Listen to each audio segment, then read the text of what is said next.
if we're just addressing greenhouse gas emissions, it's like playing defense and expecting to win the game. You also have to play offense. And that's where we have to bring nature into the conversation. And in the end, as you mentioned, companies will be able to reduce the risk, build better resilience, and potentially unlock some more growth opportunities by moving these things forward at the same time.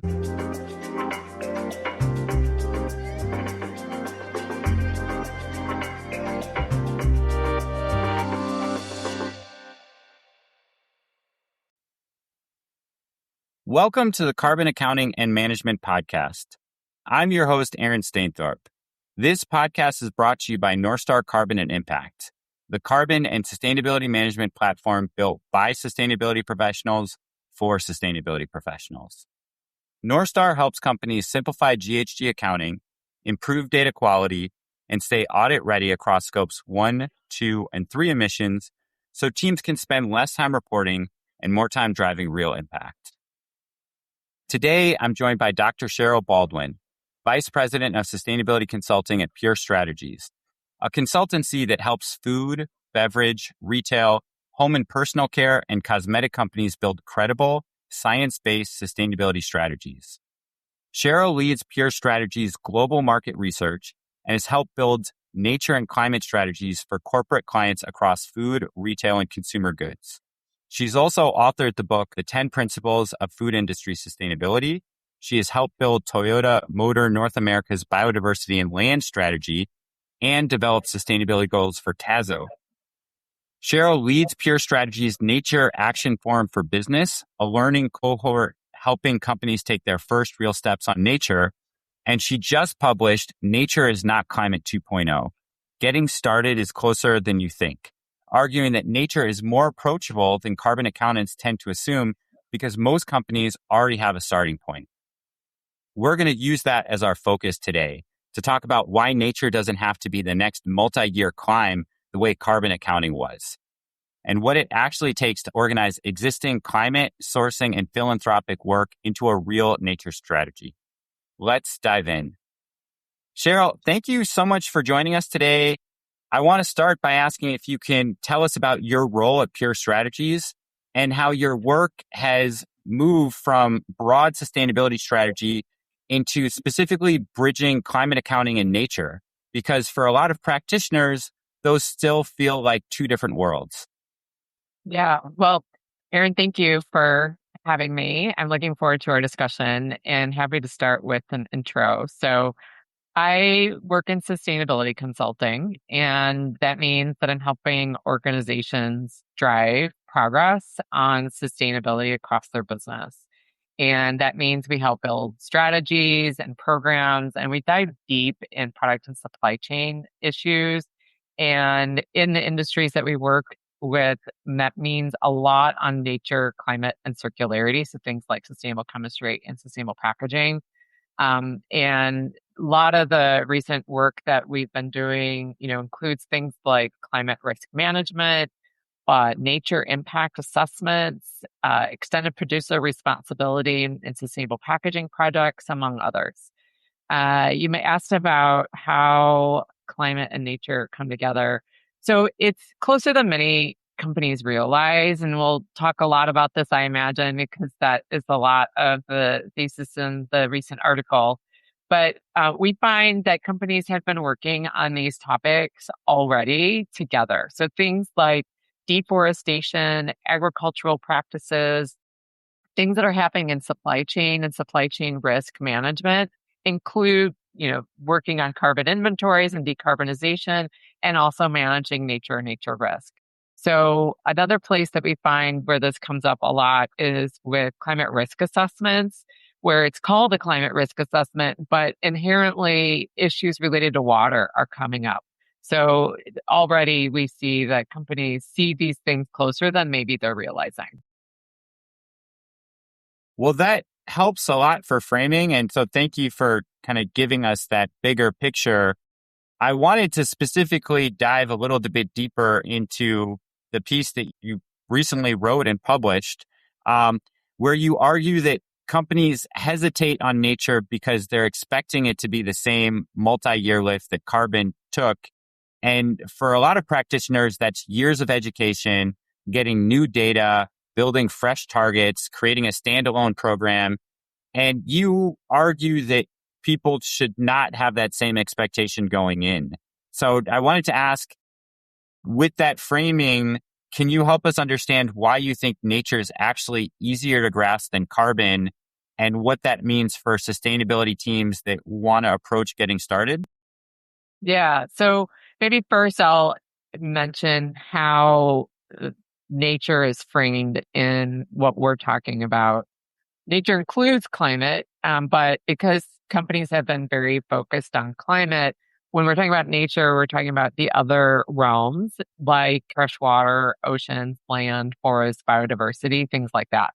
So it's a couple of things, and that alone sometimes companies start to feel is overwhelming because now we're adding all these other things and it gets to feel complicated. But what, as we mentioned already, there's already quite a bit going on at companies. So it's maybe the idea of working on nature is not as new as maybe climate was when it first got started, because there was a lot of education. As you said, there's a lot of complexity. It's kind of intangible. And that's where nature is different because there's already something going on. We have yet to find a company where we work with that can't connect to something they're doing that is connecting to nature.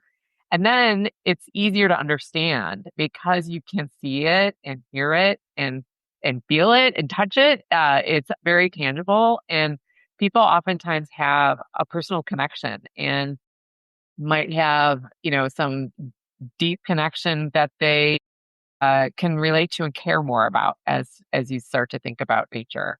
Um, so when we think about getting something new started, it's not necessarily about something new. It's maybe reframing or shifting of what's going on already, and then making the most out of that. So a quick way that we describe in the article, and we also have a new report called Nature Navigator that walks through this idea of going through and thinking about what programs and projects do you have going on that connects to nature, and then start to think about building from there. And it usually means there's some additional work. I'm not going to say there's no additional work. There is some amount of assessment that helps make the most out of that work so that you can target the best areas and opportunities, and then build in nature into things that are already going on a little bit more intentionally, or maybe there's an opportunity to do something new. So it's not about, starting from scratch and educating people on something they don't yet know. It's really about building from what they already have and leveraging existing knowledge and moving from there. I think for a lot of companies in this space, oftentimes their products, the value that they're providing to their customers, it actually might connect to nature in a very real way, or whether it's engaging with teams at a specific facility that see that impact, whether it's a pollinator garden or something else on site. It feels like nature, it is, as you said, more tangible, but it also might relate a little bit more to not just a personal connection, but even a corporate connection, a corporate identity. Yeah, that's a good point. And that's one of the starting points that we found helps companies think about what they might already be doing. So there's a couple buckets that we see companies can start to think about, where are we working? And this like bucket around corporate founding and philanthropy is one of the areas. So a lot of times the companies got a connection with nonprofit organizations in the community or global organization. And so they're giving to those types of environmental organizations. Or they might, as you said, just the founding of the company, maybe it's an apparel brand and it's got a lot of cotton. Or as you said, there might be a food company or others where it's just like inherent in the way the company does business that they start to understand, well, I mean, our product is fundamentally nature or reliant on nature so clearly that it becomes easier to help the business understand where to go.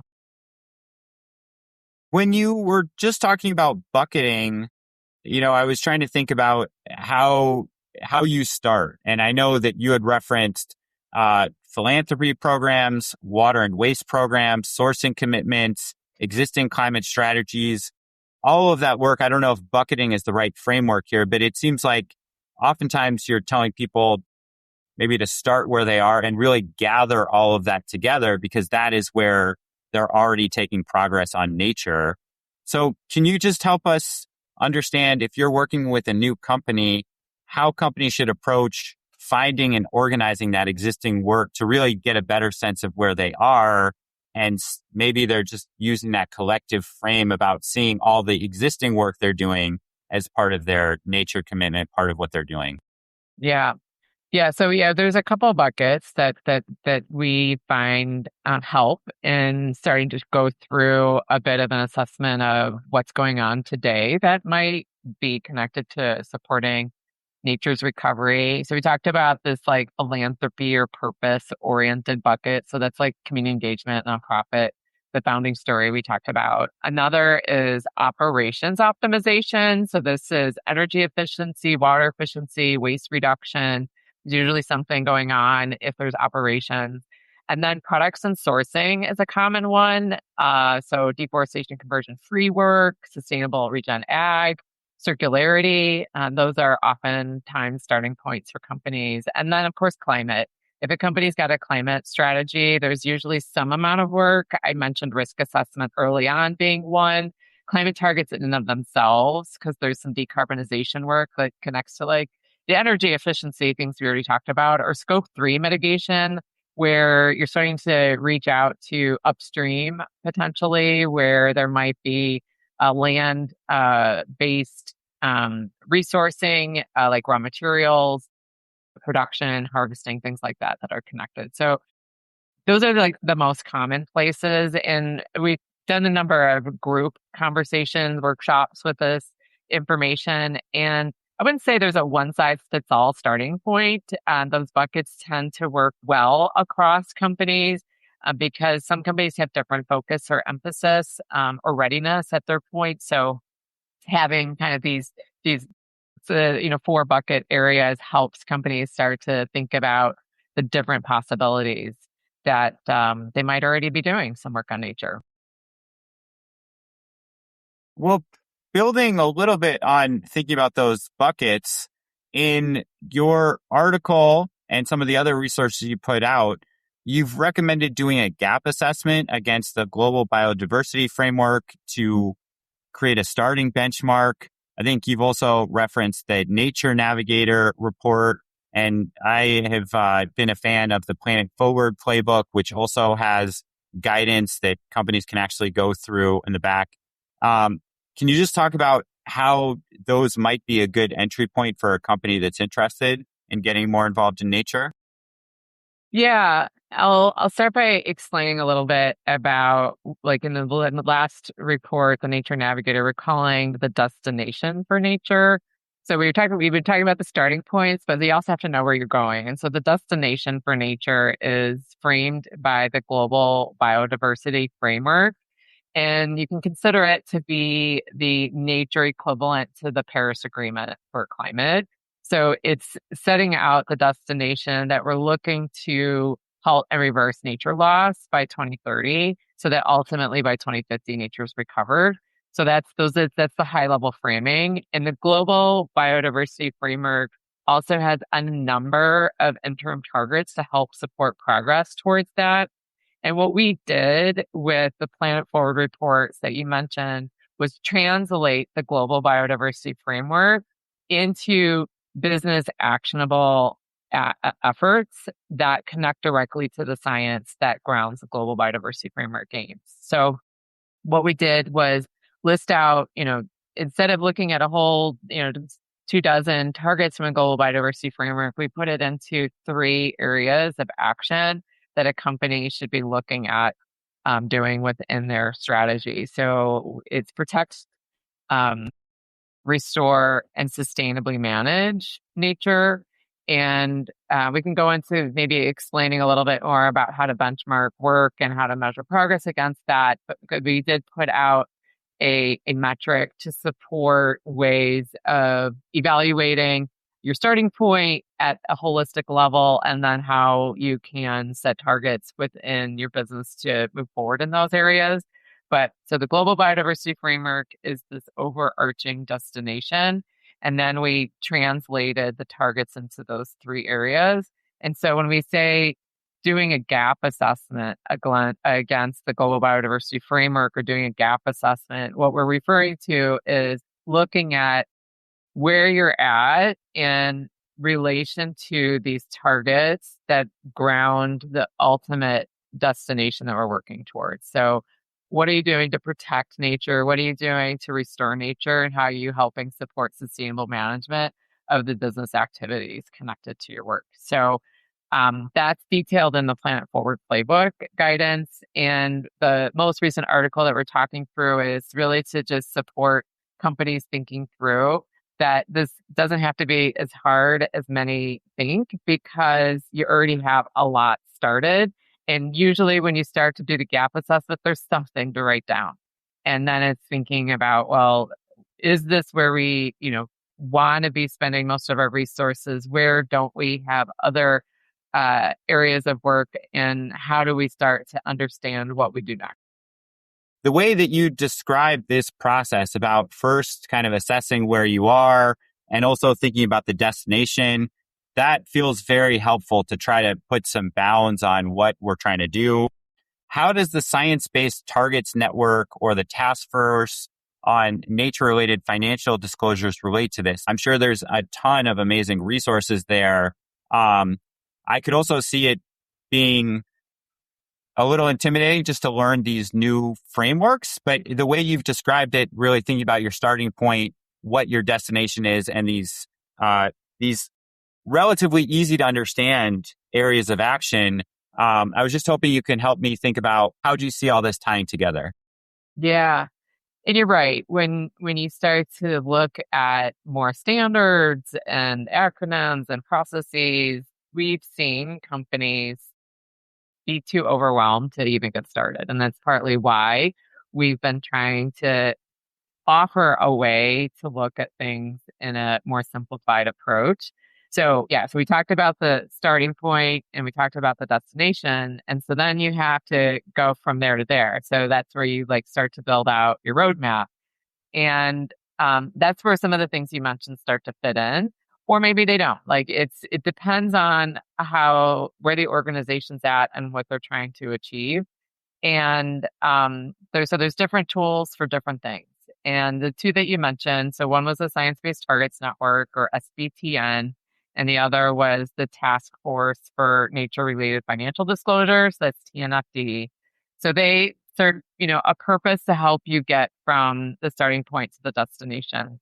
So one, there's kind of two buckets of things that we feel like help companies go from the starting point to the destination, is thinking about what do you need to assess or better understand to then build into existing work or new work. So it's like those two buckets. And the assessment kind of falls into a couple different ways. And again, depends on where a company's at and what they need to do. But if they need to do a materiality assessment to figure out what's even relevant to our supply chain and business, the Science-Based Target Network has a tool to support that. So it's a free tool. You can just insert it pretty easily and use it. Encore is another one. And then there's other ways to assess. We talked about the gap assessment to just get a quick look at how a company measures up against the global biodiversity framework. Another one is doing a nature risk assessment, and that's where both the Science-Based Target Network and the Task Force for Nature-Related Financial Disclosures have options as methods to be able to do that. So they just describe ways that you can look across your business, and it could be parts of your business. You could focus on a business unit or just operations or whatever your company is able to get started on, and apply the methodology that they offer to look at what are the biodiversity risks, what are the water risks, and how does it connect to in terms of scale as well as place, and to help identify where things might be opportunities to work further. So they're tools to support progress along the way. Just one added piece to this, well, maybe two. One for SBTN is they offer a way to have a company get validated targets on nature. And right now, they have frameworks to get validated targets for freshwater and land and working on oceans. That might be something for a company, but it's not for every company. And so that's a tool in the toolkit, available for companies when they're ready for it. The other thing I wanted to mention is another assessment that we find really helpful is to look at a nature footprint that a business has. And this can be translated into maybe starting with looking at a land occupation footprint or a land footprint. So the Greenhouse Gas Protocol has just put out their land sector removal standard. They detail how to assess a land occupation footprint. And so this is the idea of starting to look across the value chain, and the GHG protocol doesn't quite do the whole value chain in their standard, but broadening that when you think about nature to think about the whole business's land footprint. And if they're really heavily reliant on freshwater and oceans, adding water into that as well, and you get a nature footprint. And that's a really helpful metric because it's a single metric you can start to do things with, like setting a high level target or measuring progress against the global biodiversity framework targets. So that's another assessment mechanism that we find really helpful. And we describe that in the Planet Forward playbook resource that we have available. I did want to ask just about some nature-based solutions. And here I was thinking about reforestation, wetland restoration, regenerative agriculture. It seems like they are going to show up both in a climate accounting conversation and in a biodiversity conversation. Are there ever conflicts between how you might count this towards your carbon footprint versus how you might count this towards nature goals? Or really, can a lot of those be complementary? I think for the most part, they're complementary. And the idea sometimes is they might start with nature because the carbon accounting needs some time to evolve, or had been at least for the last few years. And so nature was a way to get things started. And, now that, the carbon accounting's moving forward a bit more, there is still the opportunity to have both and help both of them move forward. So most of the companies that have a nature, like an overarching nature target, like Walmart's got one, like again, an overarching regenerative target. Toyota, you mentioned earlier, has one. Kering, many others, Mars have these types of targets, Unilever. And so they don't not have a climate target too. Like the two things go together. And so if you're working on, you mentioned like regenerative agriculture, that's in the sustainable management bucket. So that helps both with progressing on ensuring that nature is being managed appropriately, but also might be helping mitigate some greenhouse gas emissions. That helps a lot. And I think to follow on this thread, I wanted to see if we could talk about an example of what this looks like in practice. And I was hoping we could bring up Toyota Motor North America because you've done a lot of work with them. So I wanted to ask, with the nature strategy that you've done with them, my understanding, and please correct me if I'm wrong, a lot of it started by looking at biodiversity efforts at company-owned sites and their philanthropic giving. And as we mentioned earlier, organizing those existing efforts and then extending it. And so I wanted to ask, using Toyota maybe as a specific example, can you walk us through what that process looked like from doing the land footprint assessment and then later to value chain work? Yeah. In the Nature Navigator report, we have a figure that illustrates what I'm about to verbalize. So that might be a useful tool for people to take a peek at. But the idea is so you'd mentioned Toyota had a starting point and we know where the destination is. And so we needed to make some progress to build the roadmap to get closer in. So we did an assessment, and to start with, we focused on their operational sites. Yeah, that's where they were already working. And so we did a land footprint assessment of the operational sites and then used that amount of land to help think about, well, what's the impact of their current philanthropy work in terms of that footprint. Like if they're giving to an organization and they're having an impact on an amount of area, how does that compare to their operational area? And so we help them look at that, and that helped reframe a target to help advance their overall giving program.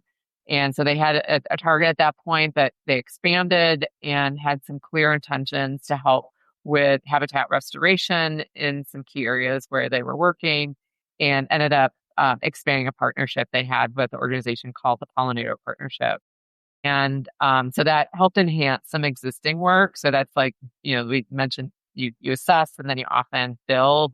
And that can be through bringing nature more intentionally through existing work, as I kind of described, or it might be adding something new. So that's where Toyota went next. So in that initial work we did, we also offered the opportunity to think broader across their value chain. And so then we took on the exercise of assessing their land footprint across their value chain.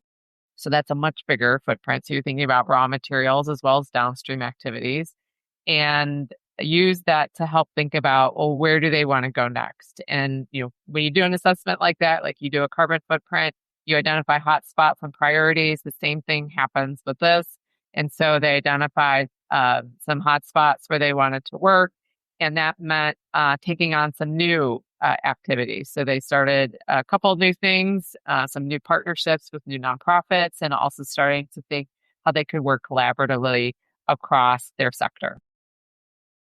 Cheryl, as we get ready to wrap up, I wanted to zoom out and think about the initial premise of your article. If companies treated nature as organizing their existing work rather than starting from scratch, the way your piece argues, what do you think would be different on the ground in 5 years, both for ecosystems and for the businesses that are taking that step to make nature part of their positive impact on the world? Well, I might reveal some optimism maybe in answering that question, but I'll just take a step back and just kind of remind where we're at in thinking, the reality is companies aren't doing much. While there's a lot of progress and a starting point, as we described, there's not enough strategic organization around the work. And so we're seeing an underinvestment, especially when you compare it to climate. And maybe I'm going to make a hard point to hear, but a climate strategy is not a complete strategy if there isn't also a nature strategy, because the two have to be working together to be successful, because climate is reliant on nature and nature is reliant on climate at the same time. And so if we don't progress on the two, and the two global frameworks I mentioned, the Paris Agreement and the Global Biodiversity Framework, have the same time scale, but we have a lot of catching up to do with nature. We talked about how it can be a lot easier than companies realize by taking stock of what they've got going on and building from there.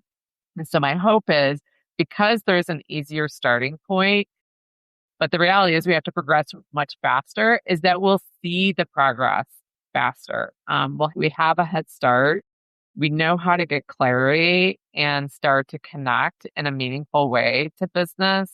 And we can start to spur that strategic investment that we really need. And my hope is that we'll see, landscape level efforts, more collaborative efforts, and important wins in key commodities that help expand to more commodities and ecosystems over time. So 5 years is a short time frame, but we need to make progress in that amount of time. So I'm hopeful that by helping make this simpler, that we have the clarity that really helps for the needed acceleration that we have facing us.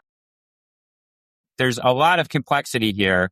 And what I just wanted to focus on, which I think you've done a great job, both in this conversation and others conversations we've had, is linking climate and nature together being honest about where we're at, but also motivating people to take action because we need to take action, and taking that first step is very important. And I think what you're trying to do is remove inertia from people taking that first step and putting action into practice.